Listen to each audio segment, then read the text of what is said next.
जंग रुकी, meeting flop हुई, अब क्या होने वाला है? टूटी बात और तेल में लगेगी आग। क्या होगा कोई नहीं जानता, लेकिन देखिए जरा, दुनिया की नजरें थी पाकिस्तान पर कि बातचीत होगी, बातचीत सफल होगी, जंग रुक जाएगी, लेकिन बातचीत फ्लॉप हो गई। इधर पाकिस्तान में सोचिए, बातचीत हो रही थी, ट्रंप के उपराष्ट्रपति जेडी वेंस और दूसरी तरफ ईरान के विदेश मंत्री थे बातचीत करने के लिए। ट्रंप क्या कर रहे थे? ट्रंप का विमान मियामी में लैंड हो रहा था। यह ट्रंप का एयरफोर्स वन आप देख रहे हैं।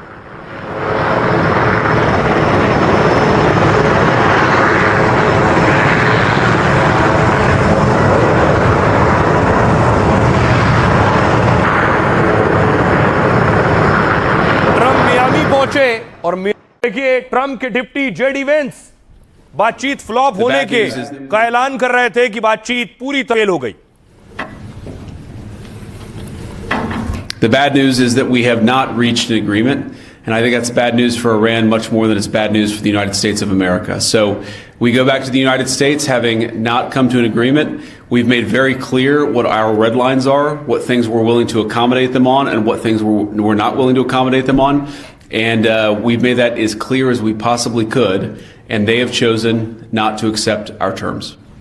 तो अमेरिका ने कहा कि ईरान ने हमारी शर्तें मानने से इनकार कर दिया है। दूसरी तरफ ईरान जब बातचीत में शर्तें मानने से इनकार कर चुका था, तो ये आप देख रहे हैं, पाक से ईरानी डेलीगेशन निकल गया। ईरान के विदेश मंत्री और उनके स्पीकर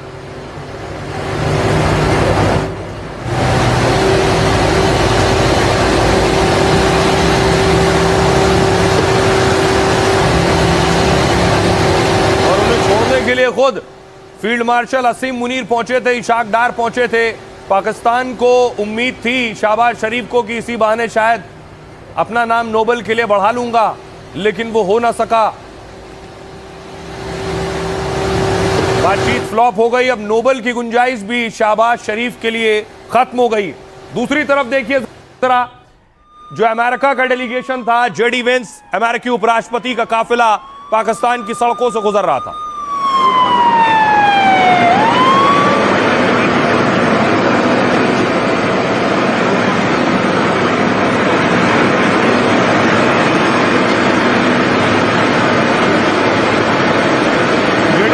अपने प्लेन में चढ़ रहे थे और उसके बाद उनकी बेबसी नजर आई। प्लेन पर चढ़ते वक्त उन्होंने प्लेन पर एक हाथ मारा, जिससे लगा कि इस मीटिंग के फ्लॉप होने का उन्हें भी अफसोस है। ये देखिए,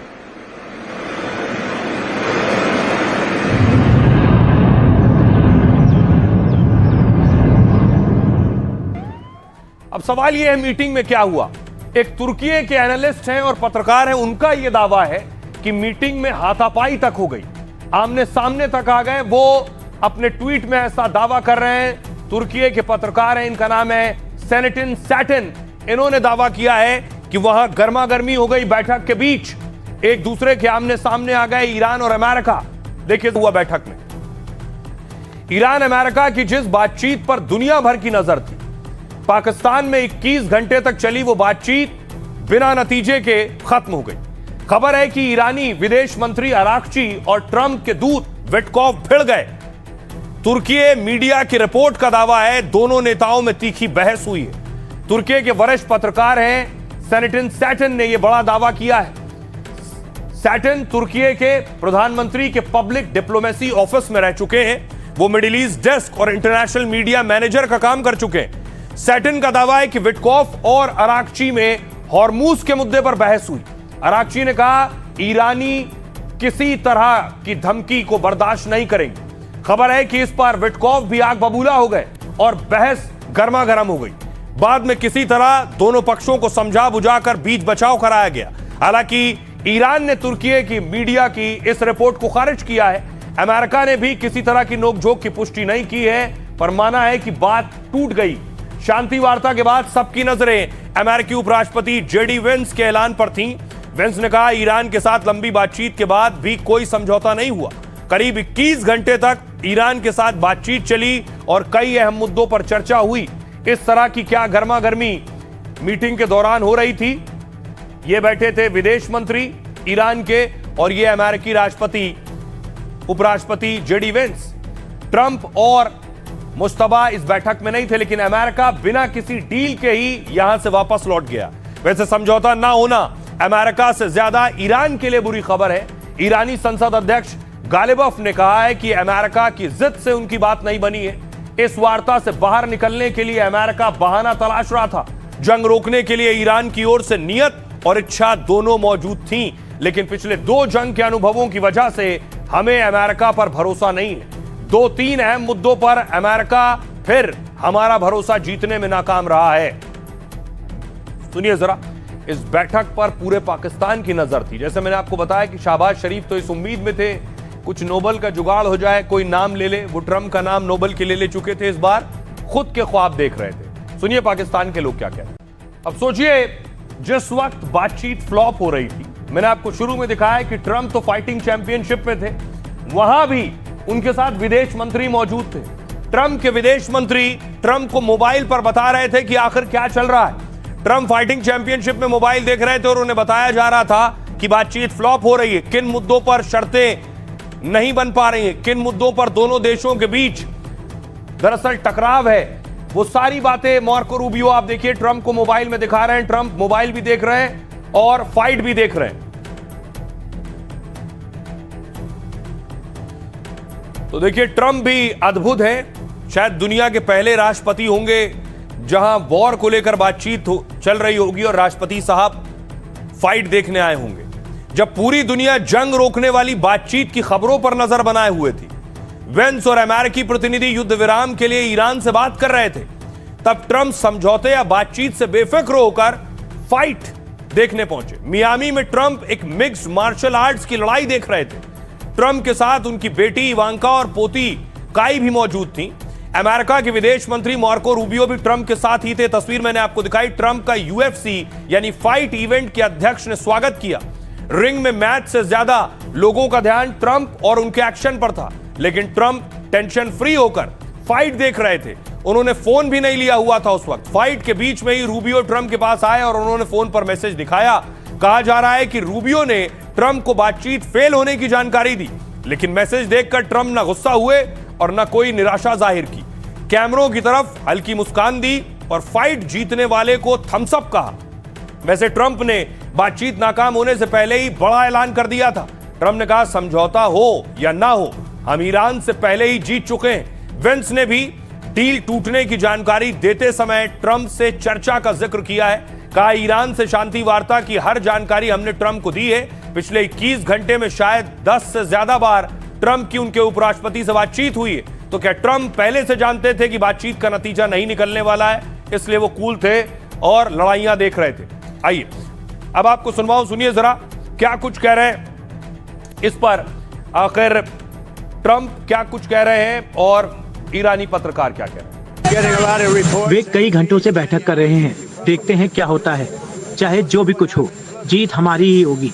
हो सकता है कि वे कोई समझौता कर लें और हो सकता है कि ना करें, इससे कोई फर्क नहीं पड़ता। अमेरिका के नजरिए से देखें तो जीत हमारी ही है। ईरान ने कभी भी एटम बम बनाने के लिए नहीं कहा। अयतुल्लाह खामनाई ने कई बार ये फतवा भी दिया कि हमारे यहाँ, हमारे मजहब में एटम बम बनाना जायज नहीं है। अमेरिका भी ये जानता है कि ईरान एटम बम नहीं बनाएगा और न कभी ईरान ने सोचा है। लेकिन उसको क्या है, ईरान को किसी न किसी बहाने से कमजोर करना है। जैसा कि ट्रंप ने कहा कि हम जो है ईरान का तेल हमको चाहिए।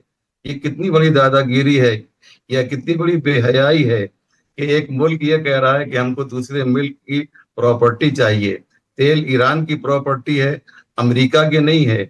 लेकिन किस बेहयाई से वहां का राष्ट्रपति ये कह रहा है कि हमको ईरान का तेल चाहिए।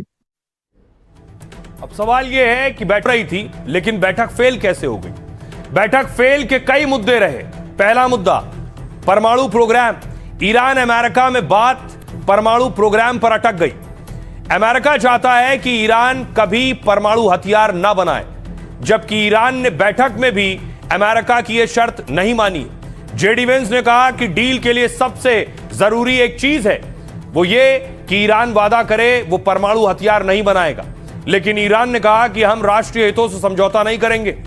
इसके अलावा देखिए, अगली वजह थी ये, हॉर्मूज पर नियंत्रण बातचीत नाकाम होने की दूसरी बड़ी वजह है, क्योंकि ईरान चाहता है कि हॉर्मूज स्ट्रेट पर उसका कंट्रोल हो, साथ ही वहां से निकलने वाले जहाज ईरान को टोल टैक्स दें। लेकिन ट्रंप और उनकी टीम इस शर्त को लगातार ठुकरा रही है। ट्रंप पर हॉर्मूज खुलवाने का दबाव है, क्योंकि ये एक बहुत अहम रास्ता है, जबकि ईरान के लिए हॉर्मूज एक सबसे बड़ा हथियार है, जिसे बंद करने से तेल सप्लाई ठप होगी और वो दबाव बना सकेगा। अगली वजह थी लेबनान में इजराइल के हमलों पर रस्साकशी चल रही। ईरान ने कहा कि लेबनान को भी सीज फायर में शामिल करो। काफी हद तक अमेरिका तैयार है, लेकिन इजराइल राजी नहीं हुआ। तभी तो बैठक के दौरान भी इजराइल हिजबुल्लाह में हमले जारी थे।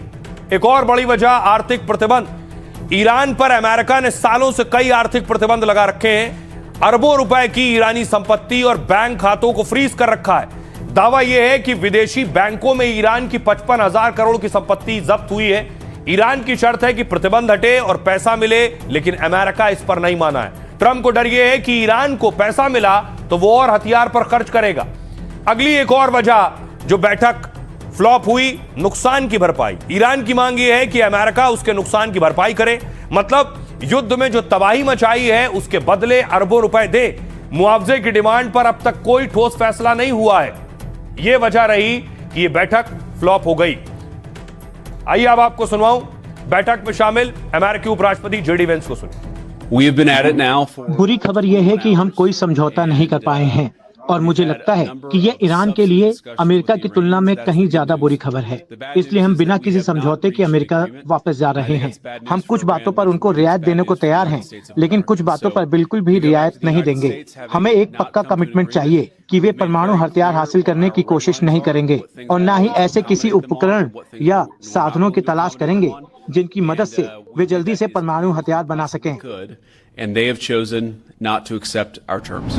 देखें, ईरानी तो पहले से एक्सपेक्टेड था कि वो देख रहे थे कि इंटेंशंस यूएस की कभी भी पलट सकती है, एंड दे वर एक्सपेक्टिंग कि यूनाइटेड स्टेट्स जो है वो कुछ भी कर सकता है। और पहले से इसके ऊपर शक था ईरानियों को। कालीबाफ साहब जब गए पाकिस्तान, तो उन्होंने जब कहा कि हम पॉजिटिव नोट के साथ आ रहे हैं, but we do not trust the American, वो अमेरिकन को ट्रस्ट नहीं करते। और हमने अभी यही देखा कि अमेरिका जो है वो कबूल करने के लिए राजी नहीं है किसी भी चीज को। ना उन्होंने लेबनान के इशू के ऊपर और दूसरे रेजिस्टेंस ग्रुप्स के ऊपर कोई श्योरिटी दी, ना उन्होंने स्ट्रेट ऑफ हॉर्मुज के ऊपर जो है वो किसी भी तरीके से कॉम्प्रोमाइज किया, because the American essentially wanted, जो मुझे लगता है कि उनको चाहिए था, उनको वो चाहते थे कि वहां पे उनकी नेवी प्रेजेंस हो, नेवल प्रेजेंस हो। तो बातचीत फेल हो गई, लेकिन ट्रंप ने तैयारी कर ली है, किसी भी हाल में उन्हें हॉर्मूज खोलना है। और हॉर्मूज खोलने के लिए देखिए अमेरिका ने शिप उतार दिया है। ये यूएस पीटरसन, जो माइंस बिछी हुई है समंदर में, ईरान ने जो माइंस बिछाई हैं, उन माइंस को हटाने का काम यूएसएस पीटरसन को मिला हुआ है, जो हॉर्मूज के समंदर में इस वक्त आप देख पा रहे हैं। अमेरिका ने ये विध्वंसक उतारा, इसे डिस्ट्रॉयर कहते हैं, और ये जो भी माइंस समंदर के अंदर है उसे तबाह करने की ताकत रखता है। इसके अलावा देखिए अमेरिका ने यूएसएस मर्फी भी उतार दिया है। ये है यूएसएस मर्फी, ये भी हॉर्मूज के समंदर में। इसकी भी ड्यूटी ये है कि जो समंदर के अंदर माइंस हैं जिससे धमाके हो सकते हैं, उसे तबाह कर दे समंदर में।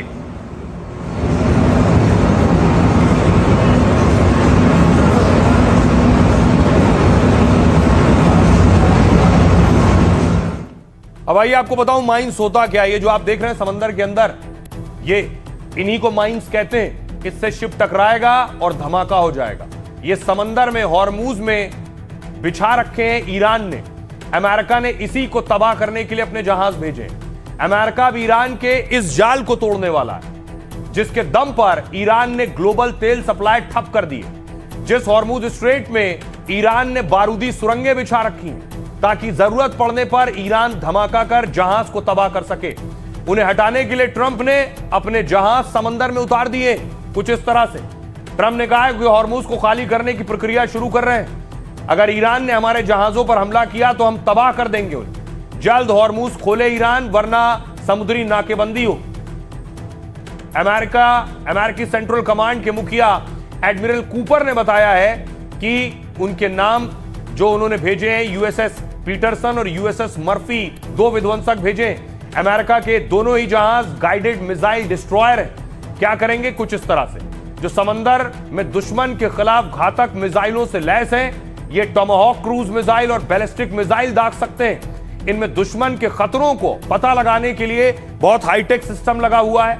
इन जहाजों के अलावा अमेरिका और भी तरीकों से बारूदी सुरंगें तबाह कर रहा है। एडमिरल कूपर के मुताबिक मरीन सैनिक और ड्रोन काम में लगा सकता है। हॉर्मुज की सफाई के लिए अमेरिका इसलिए भी आगे आया है क्योंकि ईरान खुद मान रहा है कि उसे नहीं पता है कि उसने बारूदी सुरंगें कहां-कहां बिछाई हैं। IRGC के जिन जहाजों ने ये माइंस बिछाई थी वो तबाह हो चुके हैं। अमेरिका ने समंदर में ईरान के करीब 155 जहाज डुबोने का दावा किया है। जाहिर है ईरान की बिछाई माइंस को अब अमेरिकी एक्सपर्ट हटाएंगे, लेकिन सैकड़ों फीट गहरे समंदर में यह जोखिम भरा और बहुत लंबा काम है। हालांकि अमेरिका काम शुरू कर चुका है, लेकिन ईरान इसे खारिज कर रहा है। IRGC के प्रवक्ता ने कहा कि हॉर्मुज में कोई अमेरिकी जहाज नहीं आया है। आइए अब आखिर क्या होने जा रहा है, विदेश मामलों के जानकार रविंदर सचदेवा साहब बता रहे हैं। ईरान ने अब एक सुपर वेपन बना लिया है जो कि इस जंग से पहले नहीं था। एक नया सुपर वेपन पैदा हुआ है इस जंग में, और वो है हॉर्मुज स्ट्रेट। ईरान को अब क्लियर एहसास हो गया है कि स्ट्रेट ऑफ हॉर्मुज पे वो पाबंदी लगा सकता है और दुनिया का पूरा चोक होल्ड कर सकता है। और इस सुपर वेपन को डेमोन्स्ट्रेट भी हो गया है। American power, American aircraft carrier, सब ने बमबारी जितनी मर्जी करी, पर स्ट्रेट ऑफ हॉर्मुज नहीं खुल पाया। तो ईरान अब इस एडवांटेज को कभी गिव अप नहीं करेगा कि, और एडिशनल ईरान ने बल्कि स्ट्रेट ऑफ हॉर्मुज पे अपनी सॉवरेनिटी क्लेम कर दी है। ईरान ने बिल्कुल वाज़ेह अल्फाज में इस बात को कहा है कि हर वो मुल्क के जो हमसे जंग कर रहा है उसको हम स्ट्रेट ऑफ हॉर्मुज इस्तेमाल करने नहीं देंगे। जिन लोगों ने हम पर जंग को थोपा है वो लोग हमसे ये वादा करें और एक चैनल और एक इस तरह का रास्ता निकाला जाए जहां पे हमको कंपनसेट किया जाए और वो नुकसानात जो उनकी वजह से हमको हुए हैं उसकी भरपाई होना चाहिए। तो ईरान न्यूक्लियर के ऊपर अपने स्टैंड को क्लियर कर चुका है कि वो किसी भी तरह का वेपन नहीं बनाना चाहता है। इनरिचमेंट के बारे में वो बात करने के लिए तैयार है और समझौते तक के पहुंचने के लिए तैयार है। और हॉर्मुज के बारे में ईरान ये क्लियर कह चुका है कि जब हम पर हमला हुआ है तो अब हॉर्मुज पहले जैसे था, अब वैसे नहीं होगा कि हम पर जो लोग पाबंदी लगाते हैं वो लोग भी हॉर्मुज से आसानी से फायदा उठाएं, ये नहीं होने देंगे। तो बातचीत फेल हो गई तो सबसे ज्यादा डर किसे है? डर उन्हें है जो बिना बात की मार खा रहे थे, यानी वो मुस्लिम देश जिन पर ईरान अटैक कर रहा था। खबर यह है सऊदी अरब में पाकिस्तान ने मदद भेजी है, दावा है कि फाइटर भेजे हैं और सेना भेजी है।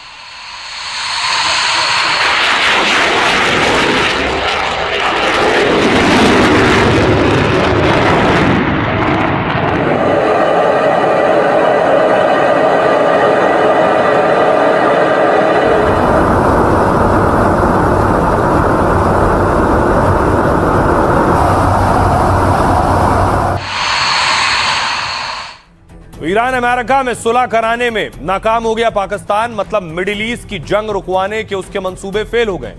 लेकिन क्या अब पाक ने ईरान के खिलाफ चढ़ाई का मन बना लिया है? ऐसा इसलिए कहा जा रहा है क्योंकि पाक ने अपनी सेना, अपने फाइटर भेज दिए हैं। सऊदी में पाकिस्तान ने फाइटर जेट और जवानों को उतार दिया है। सऊदी रक्षा मंत्रालय के मुताबिक पाकिस्तान के फाइटर जेट सऊदी अरब के किंग अब्दुल अजीज एयरबेस पर आ चुके हैं। पाक के फाइटर जेट के साथ सपोर्ट एयरक्राफ्ट भी पहुंच गए हैं। और इतना ही नहीं, दावा यह भी है कि पाकिस्तान ने 13,000 सैनिक भी भेजे हैं। यह फैसला पाकिस्तान सऊदी के बीच रक्षा समझौते के तहत हुआ है, क्योंकि पिछले साल सितंबर में दोनों देशों में जो डील हुई थी उसके मुताबिक एक देश पर हमला दोनों देशों पर हमला माना जाएगा। यानी ईरान सऊदी अरब पर हमला करेगा तो पाक सुरक्षा दे सकता है। हालांकि इसकी पुष्टि, आधिकारिक पुष्टि नहीं हुई है, लेकिन मकसद यही है कि पाकिस्तान के पास F-16, F-17 जैसे फाइटर जेट है। F-16 जेट उसे अमेरिका ने दिया है जो करीब 150 करोड़ का है। वहीं JF-17 पाक चीन ने मिलकर बनाया है जो 250 करोड़ तक का है। सैकड़ों करोड़ के विमान लगाकर पाक सऊदी से मोटा पैसा वसूलेगा इस मंशा में। आइए अब आपको सुनवाता हूं, सुनिए जरा पाकिस्तानी पत्रकार इस पर क्या सोच रहे हैं। में पाकिस्तान की फौजें, ये बिल्कुल कल सऊदी वजारत दिफा ने पहली मरतबा इस बात की तस्दीक की है। और ये फौजें पाकिस्तान की एयरफोर्स और पाकिस्तान की मिलिट्री वहां पे इसलिए लगाई गई है कि दोनों सऊदी अरब और पाकिस्तान के दरमियान दिफाई माहिदा मौजूद है। और ये बहुत अरसे से कहा जा रहा था पाकिस्तान से कि जो सऊदीया और पाकिस्तान के दरमियान दिफाई माहदा है इसे मौसर किया जाए। और चूंकि सऊदी अरब के ऊपर आपने देखा कि बड़ी तादाद में ईरान की जानिब से रॉकेट्स फायर किए गए, बड़े वहां पे बहुत हमले हुए, तो उसका मकसद ये था बुनियादी तौर पे, क्योंकि एक माहिदा दोनों मुल्कों के दरमियान, तो ये जो फौजें गई हैं पाकिस्तान की, और सऊदी वजारत दिफा ने इस बात की तस्दीक की है बुनियादी तौर पे जो सऊदी अरब की जो हसास तरीन तनसीबात है उनकी सिक्योरिटी के लिए। जंग रोकने के लिए प्रोटेस्ट हो रहा है। इजराइल में लोग सड़कों पर उतरे नेतन्याहू के खिलाफ कि वो अभी लेबनान के साथ जो जंग जारी रखे हुए हैं उसे भी रोकें।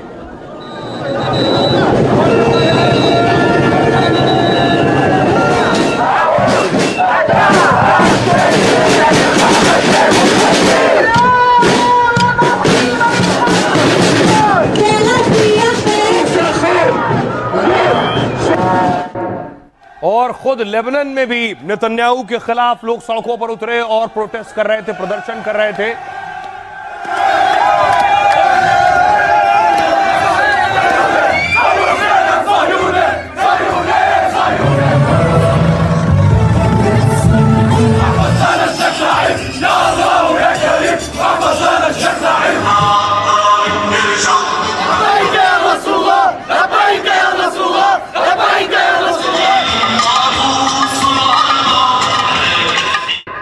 बातचीत का कोई नतीजा नहीं निकला। तो उसके बाद जब अखबार छपे तेहरान में तो सबकी हेडलाइंस में बातचीत फ्लॉप होने का ही जिक्र था।